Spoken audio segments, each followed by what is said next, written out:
हम बात करेंगे हमारी 5 ज्ञानेंद्रियां और ऊर्जा के स्रोत पर। आप सभी को पता है कि हमारे 5 सेंसेस या 5 ज्ञानेंद्रियां कौन कौन सी हैं और 5 ज्ञानेंद्रियां होती क्या है। जब हम इस संसार में आते हैं तो इस संसार के होने की अनुभूति और इस संसार को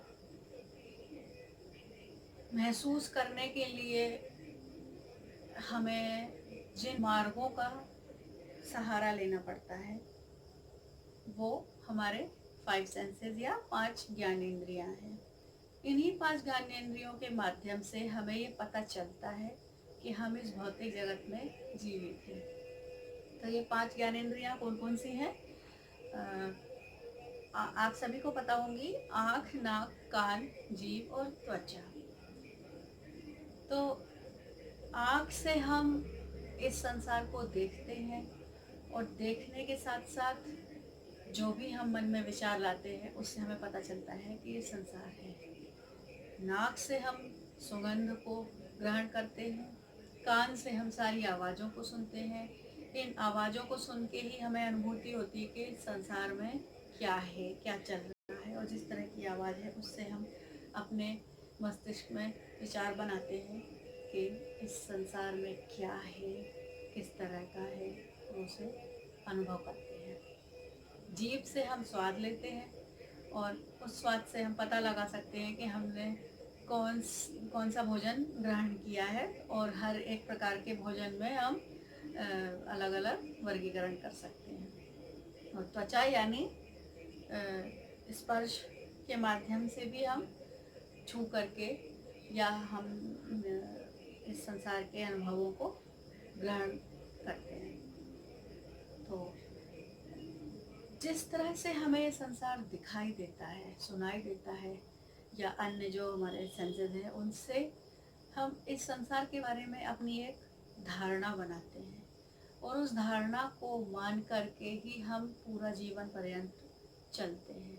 क्योंकि हमने बचपन से जिन आवाज़ों को सुना है, जिन बातों को सुना है, जिन उपदेशों को सुना है, जिस तरह के दृश्यों को देखा है, जो बातें सुनी होंगी, उन्हीं से हमारे लाइफ के पैटर्न या जीवन के मूलभूत सिद्धांतों को हम बनाते हैं। अगर ये 5 ज्ञानेंद्रियां नहीं होती तो हम एक कोरे कागज़ की तरह होती, प्योर या शुद्ध आत्मा की तरह ही होती। जैसे ही इस संसार में कोई बच्चा आता है तो वो एक कोरे कागज़ की तरह होता है, और इन 5 ज्ञानेंद्रियों के माध्यम से ही उस पर एक इबारत या एक गाथा लिखी जाती है, उसे ही वो आधारभूत जीवन के सिद्धांत मान करके जीवन पर्यंत चलता है।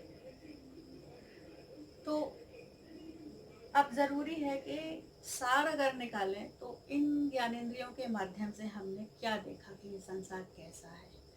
अब अगर आपने देखा होगा कि कुछ भी हो, पर इस संसार में दुख है, तकलीफ है, अवसाद है, कोई भी ऐसा आपको नहीं मिलेगा जो अपने जीवन से संतुष्ट होगा। बहुत कम लोग ऐसे होंगे जो ये कहेंगे कि इस संसार में दुख नहीं है, तकलीफ नहीं है। किसी को पैसा चाहिए, किसी को पद प्रतिष्ठा चाहिए, किसी को उसके लोग चाहिए, किसी को उसका सपना, उसकी डिज़ायर पूरी करनी है। तो और कुछ लोगों को अपने लोगों को खोने का डर है, कुछ लोगों को अपने लोग जो खो चुके हैं उनका दुख है। तो हम देखते हैं कि इस संसार में चारों तरफ दुख है और तकलीफ है। तो इससे हम ये अंदाज़ा लगाएंगे कि ये भौतिक जगत अस्थायी है। कोई भी खुशी, आज जिस चीज़ से हमें खुशी मिल रही है कल वो नहीं होगी, या आज हमें जिस चीज़ से दुख मिल रहा है कल वो नहीं होगा। तो ये दिन और रात की तरह है कि आज जो है वो कल नहीं होगा, और जो कल होगा वो परसों नहीं होगा। इसी तरह से ऊर्जा के स्रोत, जैसे ही हम जीवन में जीना शुरू करते हैं, इस संसार में आते हैं, तो जीवन यापन करने के लिए, हमें ज़िंदा रहने के लिए, लाइफ को बनाए रखने के लिए हमको एनर्जी चाहिए। और एनर्जी हमें किन किन मार्गों से मिलती है? इसके 3 माध्यम हैं। सबसे पहला तो है वायु, प्राणवायु, ये जो हमारी प्रथम और मूलभूत आवश्यकता है प्राणवायु। दूसरा है भोजन। भोजन, पानी, जिससे कि हम ग्रहण करते हैं और इसको हमारे जीने के लिए, जिंदा रहने के लिए आवश्यक है। तीसरा है सूर्य का प्रकाश। अगर सूर्य नहीं होगा तो इस धरती पर जीवन भी नहीं होगा। ये सब आप जानते हैं, क्योंकि सूरज के प्रकाश से ही पृथ्वी पर जल वाष्पित होकर वर्षा करता है और पेड़ पौधे, जीव जंतु, सभी लोग अपना जीवन यापन अन्न जल के लिए सूर्य के प्रकाश पर ही निर्भर होते हैं। तो हमने देखा कि ऊर्जा के 3 स्रोत होते हैं। पहला तो प्राणवायु, दूसरा भोजन जल, और तीसरा सूर्य का प्रकाश। तो इन एनर्जी सोर्सेस से हमारी लाइफ चलती है, ये तो आप समझ गए। प्राणवायु क्या है? प्राणवायु सिर्फ ऑक्सीजन एक एलिमेंट है हवा में, वो ऐसा सोच करके हम चाहें कि ये सच मान लें तो ये सच नहीं है। प्राण वायु जो है एक शक्ति है जो कॉस्मिक एनर्जी के साथ ऑक्सीजन के रूप में हमारे साथ आती है। खाली ऑक्सीजन ही हमारा जीवन के लिए उत्तरदायी है, ये कहना गलत होगा। ब्रह्मांडीय ऊर्जा से हम एक चीज ग्रहण करते हैं, एक वायु जो ग्रहण करते हैं ऑक्सीजन के साथ में, उसमें प्राण भी शामिल होता है। वही हमारे जीवन के लिए सर्वप्रथम उत्तरदायी होता है। और इन सारे ऊर्जा के स्रोत से हमारे शरीर में एनर्जी एकत्रित होती है और उस एनर्जी के सहारे ही हम जीवन जीते हैं। तो अब प्रश्न ये उठता है कि इस एनर्जी का उपयोग क्या है और ये क्षय कैसे होती है। सबसे पहले तो हम देखेंगे कि इस एनर्जी का क्या उपयोग है। इस एनर्जी का उपयोग है हमें अपना जीवन चलाने के लिए तो है ही, साथ ही हमें अपनी आध्यात्मिक उन्नति करने के लिए भी ये ऊर्जा अत्यंत आवश्यक है। तो हम अपनी आध्यात्मिक उन्नति क्यों नहीं कर पाते हैं? इसके मूलभूत कारणों में से एक कारण ये है कि हम अपनी एनर्जी को एकत्रित तो करते हैं, लेकिन इसका नाश, इसका क्षय, इसका नुकसान भी बहुत ज़्यादा होता है। वो क्यों होता है कि जितने ज़्यादा हम नकारात्मक विचार सोचते हैं, जितनी ज़्यादा नकारात्मक भावनाएं हम महसूस करते हैं, अनुभूति होती है हमें दुखों की, अवसाद की, और नेगेटिव विचारों से जब हम घिरे रहते हैं तो उन विचारों से घिरे होने के कारण लगातार हमारी ऊर्जा का क्षय होता है। आपको पता है कि 1 सेकंड में 10 विचार आते हैं और उन सारे विचारों में से बहुत कम विचार सकारात्मक होते हैं और बहुत ज़्यादा विचार नकारात्मक होते हैं।